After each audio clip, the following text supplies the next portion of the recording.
Sister Wilhelmina was born in 1924, and when she was very young, she received multiple visions of Our Lady, and at her first Holy Communion, she heard the voice of Christ.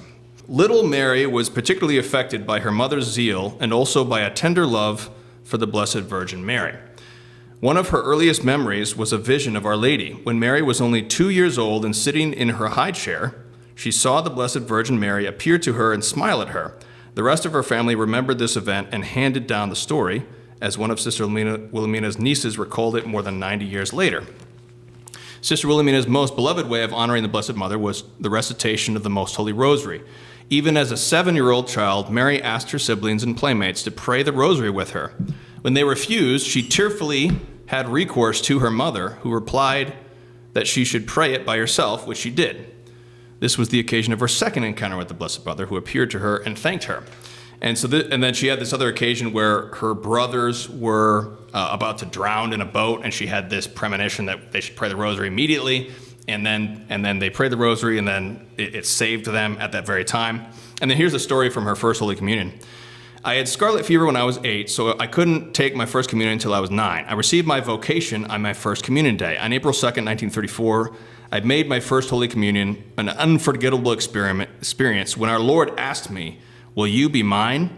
He seemed to be such a handsome and wonderful man, I agreed immediately. Then he told me to meet him every Sunday at Holy Communion. "You come to communion every time you come to Mass," he said. I said nothing about this conversation to anyone, believing that everyone that went to Holy Communion heard our Lord talk to them. So that's the 9-year-old, and her name was Mary. Her birth name is Mary, and then her religious name also was Mary Wilhelmina. But I wanted to read a little bit about the original order that she joined, which is the Oblate Sisters of Providence, which is a traditional, the oldest Catholic order that was specifically geared towards blacks in the United States. And so here's a little bit of that history. These are words written by Sister Wilhelmina about the history of her own order. Just as Americans in this late 20th century are divided over the question of whether or not a child in his mother's womb is a human being with a right to life, so in the early 19th century, people were divided over the question of whether or not the slaves had souls.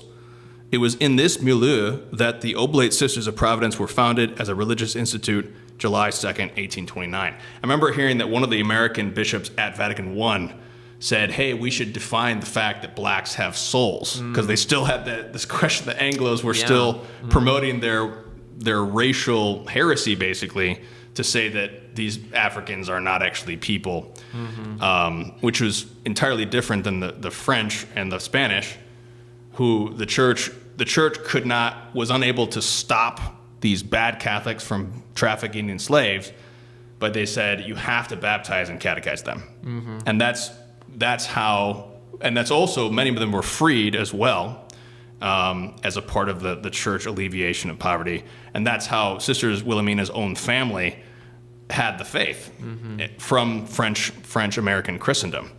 But what's really interesting here is what she says about their Marian devotion. She says, a significant step in between these two events was the community's entry into the association of holy slavery of Mary, the Mother of God, or their former inauguration of the practice of true devotion taught by St. Louis de Montfort.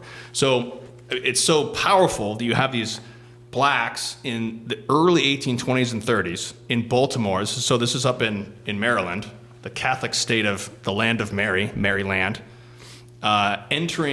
many of them entering out of slavery, or their relatives or other blacks are in slavery at that time.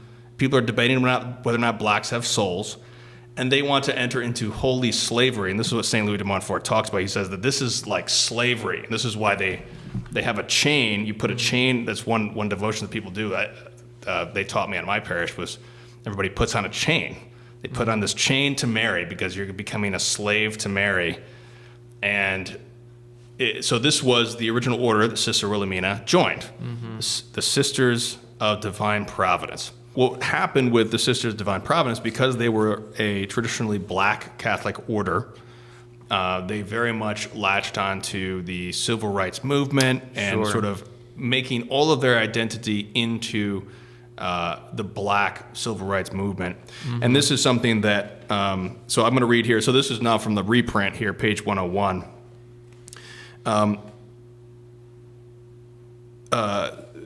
Sister Wilhelmina, holding fast to her initial formation and the Oblates of Providence, continuing post-Vatican II experimentation, had grown in different directions. So she was sort of this lone voice of tradition within her order. And it describes it says, the emphasis on the community's African-American heritage led one oblate to remark, "You're black first and Catholic second." To this, Sister Wilhelmina declared that she had also written what she had also written to the Holy Father, because she wrote this letter to John Paul II. She said this, "To be black is nothing, to be Catholic is everything." And then she said this, so this is Sister Wilhelmina's words, "What are oblates witnessing? Is it wonderful blackness or the wonders of the second person of the Blessed Trinity, true God and true man, who said, 'Without me you can do nothing'? Oblates like to sing, 'We've come this far by faith.' This faith is in whom and in what? God is not impressed nor influenced in any way by either blackness or whiteness. God is just. He became man in time. He was born of the Virgin Mary in order to suffer and die for every human being born on this earth."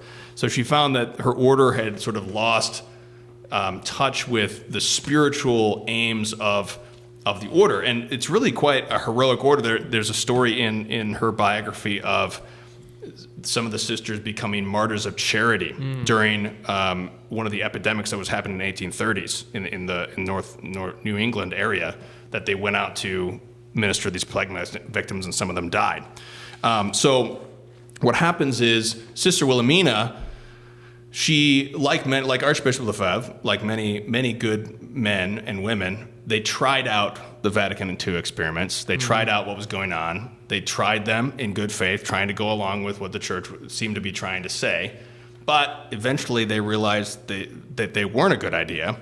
And one of the most conspicuous changes of Vatican II, besides Latin being lost, is the loss of habits. And this is a big thing for Sister Wilhelmina's life, is that initially she did try on this experimental habit for a while, and she went along with the changes for a while.